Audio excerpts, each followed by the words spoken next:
and welcome to another teaching from 119 Ministries. Our ministry believes that the whole Bible is still true and applicable to our lives. If you would like to know more on what we believe and teach, please visit us at testeverything.net. We hope you enjoy studying and testing the following teaching.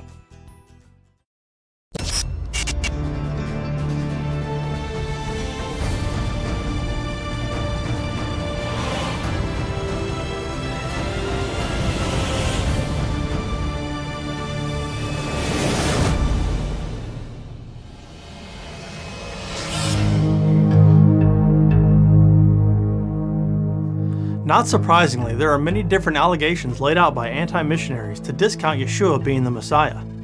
One of the questions we have seen posed by the anti-missionary group is this: why are there many clear prophecies which state that Israel is despised and afflicted, but none which say this about the Messiah? It's a valid question. Or is it? Isaiah 53. Who has believed what he has heard from us, and to whom has the arm of the Lord been revealed? For he grew up before him like a young plant, and like a root out of dry ground. He had no form or majesty that we should look at him, and no beauty that we should desire him.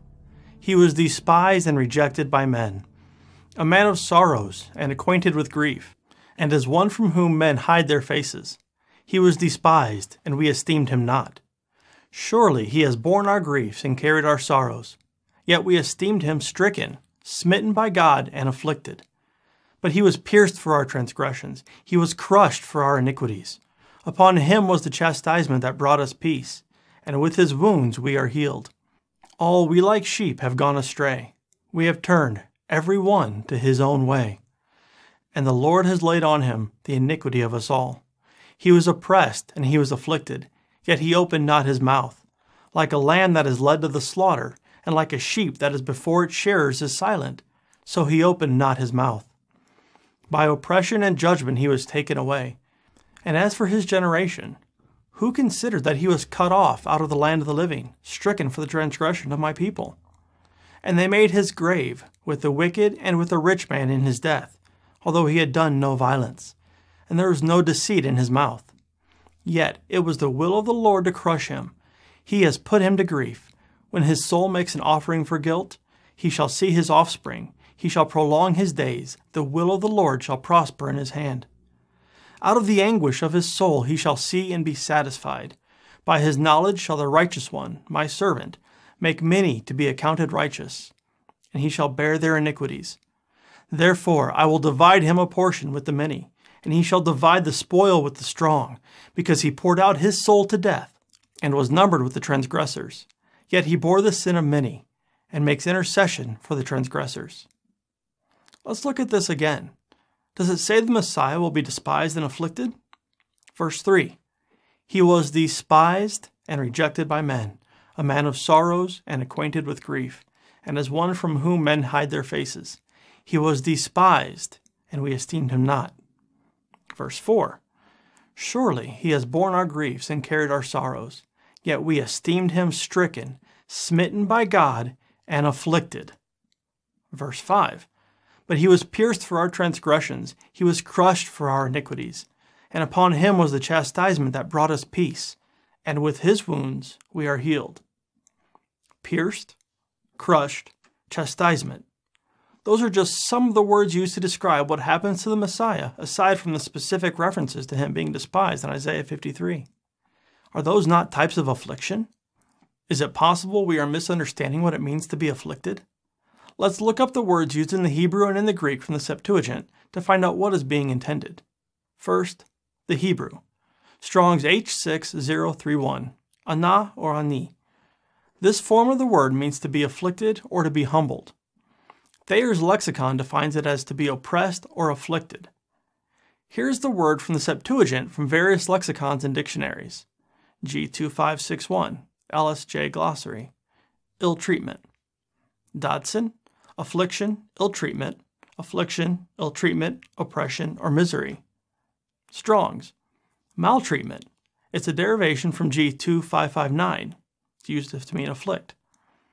Thayer, ill treatment, ill usage. The word in Greek is directly related to or corresponds with H6030 and H6031 in the Hebrew. From what we've just seen, unless the word afflict does not mean afflict, and words like rejected, stricken, smitten by God, pierced, crushed, wounded, oppressed, cut off from the land of the living, and having anguish of his soul don't count as ill treatment or affliction, then we simply cannot see the argument made that Scripture never says the Messiah is despised or afflicted as it says about Israel. Now, there are some that would say that Isaiah 53 is not a messianic prophecy at all, but instead applies to Israel itself. We disagree with that understanding for a variety of reasons. One of the arguments is that the servant found in Isaiah 53 is Israel, because in preceding chapters of Isaiah, Israel is referred to as a servant multiple times, such as 41 verse 8. But you, Israel, my servant, Jacob, whom I have chosen. Isaiah 42:1. Behold my servant, whom I uphold, my chosen, in whom my soul delights. Isaiah 44:1. But now hear, O Jacob, my servant, Israel, whom I have chosen. There are others, but those are three of them. However, it's worth noting that Israel isn't the only servant presented in the chapters leading up to Isaiah 53. For example, Isaiah 49:3. And he said to me, You are my servant, Israel, in whom I will be glorified. Isaiah 50 verse 10. Who among you fears the Lord and obeys the voice of his servant? In those verses, the servant being referred to is Isaiah, not Israel. So we can see that just because a servant is mentioned in Isaiah 53, it does not necessitate that the servant is Israel. Beyond that, though, we see additional proof that the suffering servant of Isaiah 53 is not Israel at the end of chapter 52. The famous Isaiah 53 passage actually begins in Isaiah 52 in the last three verses, 13 through 15. So let's review them briefly. Isaiah 52, 13 through 15. Behold, my servant shall act wisely. He shall be high and lifted up, and shall be exalted. As many were astonished at you, his appearance was so marred beyond human semblance, and his form beyond that of the children of mankind. So shall he sprinkle many nations. Kings shall shut their mouths because of him. For that which has not been told them they see, and that which they have not heard they understand. Earlier in chapter 52, we can see that Yahweh is speaking to Israel. Israel is the you found in verse 14. This means that the he, the servant, referred to in those verses, and those that follow, is not Israel. Israel cannot be both the you to whom Yahweh is speaking and the servant being spoken of. This is just one of the reasons we believe Isaiah 53 is messianic. For more on our understanding of this, please see our teaching titled, The Fourth and Seventh Day, Messiah ben David. So in response to the anti-missionary question, why are there many clear prophecies which state that Israel is despised and afflicted, but none which say this about the Messiah? We would simply respond with, read Isaiah 53.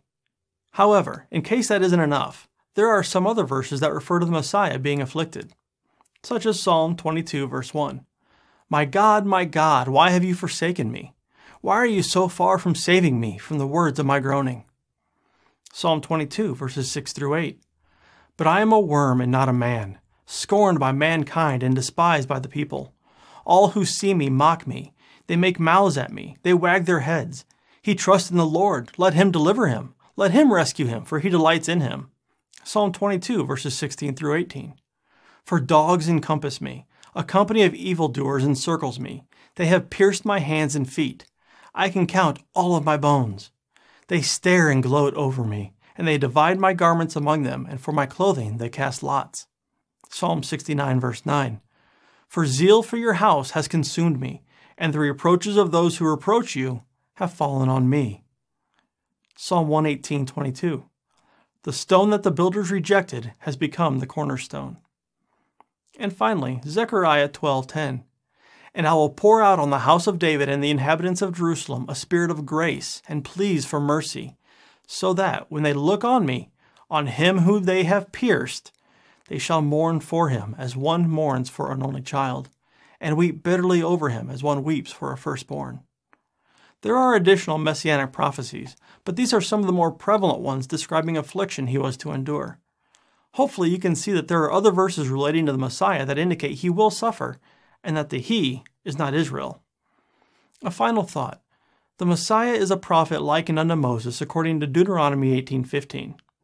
What is Israel's history with the prophets of Yahweh? Are the prophets always well thought of, well respected, and lived an easy life? Or were they despised or afflicted, even unto death? 1 Kings 19:10. He said, I have been very jealous for the Lord, the God of hosts. For the people of Israel have forsaken your covenant, thrown down your altars, and killed your prophets with the sword. Even I only am left, and they seek my life to take it away. Nehemiah 9:26. Nevertheless, they were disobedient and rebelled against you, and cast your law behind their back, and killed your prophets, who had warned them in order to turn them back to you, and they committed great blasphemies. Jeremiah 38:4. Then the official said to the king, Now let this man be put to death, inasmuch as he is discouraging the men of war who are left in his city, and all the people, by speaking such words to them. For this man is not seeking the well-being of his people, but rather their harm.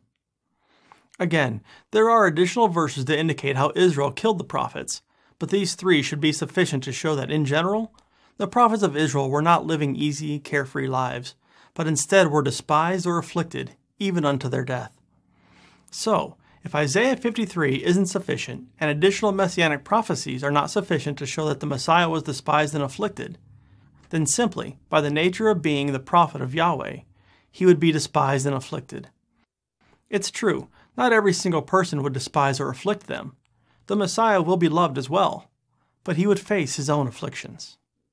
We hope that this teaching has blessed you, and remember, continue to test everything. Shalom.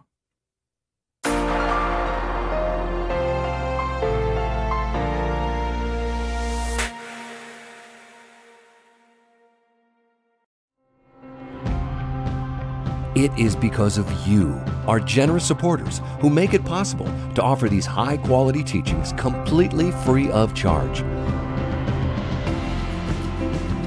If you feel led to support 119 Ministries so that we can continue this effort, please visit testeverything.net and click on the Support 119 tab. Learn how you can partner with us to take the whole Word of God to the nations.